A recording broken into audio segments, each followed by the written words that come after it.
Akala ko sila Don Migs na. Ano, may balita na ba kay Tinay? Wala at wala akong pakialam. Dami makarinig sa'yo. Ay, by the way, Reggie, good job ka sa akin today. Salamat naman at nawala yung dalawang asungot ko sa buhay. Sana hindi na sila makita. Huwag naman sana. Ha? Teka nga, magkalinawan tayo. Nasaan ba ang concern mo? Don't tell me, nagkaka-feelings ka na talaga para kay Tinay.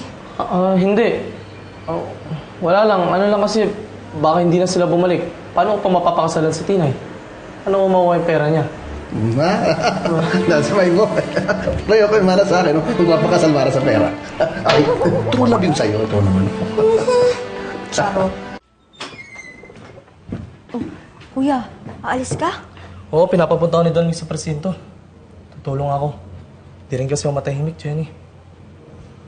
Tsaka kasalanan ko bakit nakatakas sila Tinay. Kuya, alalang-alala ka. Sigurado naman tayo na masaya na si Tinay dun eh.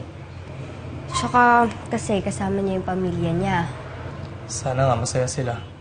Sana wala nang gawin si Archie na kasasama ng loob ni Tinay at saka ni Chichi. Kung alam lang ni Archie kung gaano siya kaswerte. Siya. Ano, mauna na ako. Sige po.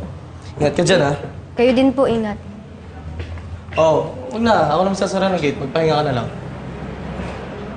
Huwag ka magpapapasok. Sige po. Ingat po.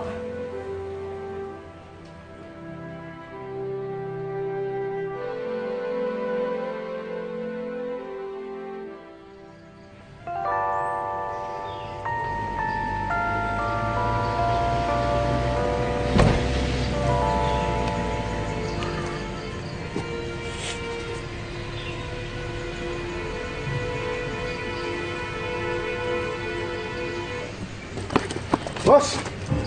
Eto na! Taga doon ka, di ba? Ano yan? Yan na? Nakuha ba? Lahat?